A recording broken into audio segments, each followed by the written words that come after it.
بسم اللہ الرحمن الرحیم۔ اہل وطن سے ایک خاص بات شیئر کرنا چاہ رہا ہوں جس کا تعلق ایمان سے بھی ہے، روحانیت سے بھی ہے، تقوی سے بھی ہے اور اس عمل کی قبولیت سے بھی ہے۔ میں قرآن مجید کی ایک آیہ کریمہ پڑھ رہا تھا جس میں اللہ تبارک و تعالیٰ فرماتا ہے ان اللہ و ملائکتہ یصلون علی النبی یا ایھا الذین آمنوا صلوا علیہ وسلموا تسلیما۔ اللہ تبارک و تعالیٰ فرماتا ہے کہ میں اور میرے فرشتے ہمہ وقت اس رسول معظم پر درود پڑھتے رہتے ہیں۔ اے ایمان والو تم درود بھی پڑھو اور مصطفیٰ کریم صلی اللہ علیہ ذات اقدس پر سلام بھی پڑھو۔ میں نے نبی معظم صلی اللہ علیہ وسلم کی فرمودات کا جائزہ لیا۔ میرے آقا و مولا صلی اللہ علیہ وسلم فرماتے ہیں کہ جو مجھ پر درود پڑھتا ہے میں اس کی طرف توجہ کرتا ہوں۔ ایک اور حدیث پاک میں حضور صلی اللہ علیہ وسلم نے فرمایا کہ ہر جمعرات کو جو بڑی تعداد میں فرشتے اللہ تبارک و تعالیٰ نے ڈیوٹی کے لیے متعین کیے ہوئے ہیں، وہ ہر جمعرات کو جہاں جہاں پڑھا جاتا ہے درود پاک، وہ درود پاک میرے حضور پیش کرتے ہیں۔ اور تیسری بات آقا علیہ الصلوۃ والسلام کی حدیث کی صورت میں جس کے راوی حضرت امام حسین علی مقام ہے، آپ فرماتے ہیں کہ رسول خدا صلی اللہ علیہ وسلم نے فرمایا جو مجھ پر محبت کے ساتھ درود پڑھے گا اس کا درود میں سنتا ہوں۔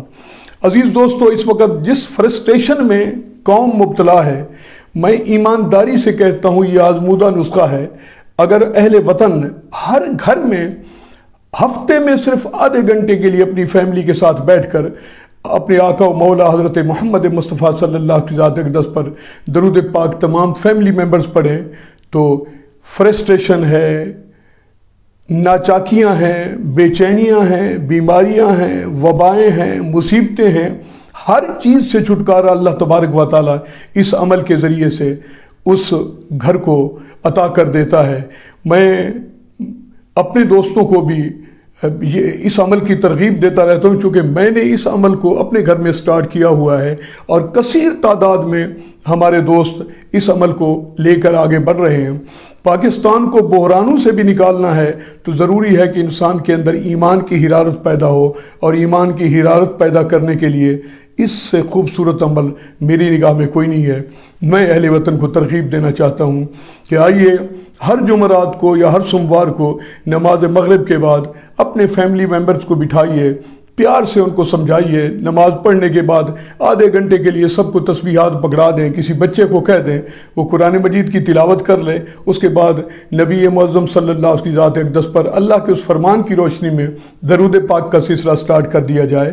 اگر ایک گھر میں آدھے گھنٹے کے لیے، ہفتے میں آدھے گھنٹے کے لیے وہ فیملی ممبر بیٹھ کر 2000 بار درود پاک پڑھیں گے تو میں وثوق سے کہتا ہوں چونکہ میرے مصطفیٰ کا فرمان ہے، یہ نبی تو اپنی مرضی سے بولتا بھی نہیں ہے، وہی بولتا ہے جو اللہ کی مرضی ہوتی ہے۔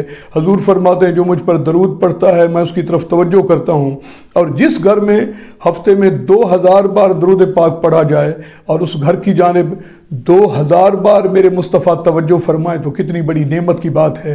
دوستان گرامی، عزیزوں، بچوں، بزرگوں، میں کہنا چاہتا ہوں کہ اس عمل کو ضرور شروع کریں۔ یہ وہ عمل ہے جو اللہ کی بارگاہ میں قبول ہوتا ہے۔ یہ واحد عمل ہے جس کے 30 ریوارڈ ملتے ہیں۔ ایک بار درود پاک پڑھنے سے 10 نیکیاں ملتی ہیں، 10 گناہ جھڑتے ہیں، 10 درجوں کی بلندی ہوتی ہے۔ لہذا اللہ کا فرمان بھی ہے، حکم بھی ہے۔ اس کی روشنی میں آئیے اپنے احوال بدل دیں، اپنے گھر کے احوال بدل دیں، اپنے بچوں کے احوال بدل دیں، اپنے معاشرے کو صحیح سمت پر لے آئیں۔ معاشرے کے اندر ایک اچھی سمت آ جائے گی تو بہت ساری سافٹنس آ جائے گی۔ جب سافٹنس آ جائے گی تو بہت ساری رنجشیں، قباحتیں، جھگڑے، فرسٹریشن، یہ سارا کچھ ختم ہو جائے گا۔ ایک ہی درمان ہے کہ درود پاک کو کلچر کے طور پر نافذ کیا جائے، کلچر کے طور پر آگے بڑھایا جائے۔ السلام علیکم ورحمۃ اللہ وبرکاتہ۔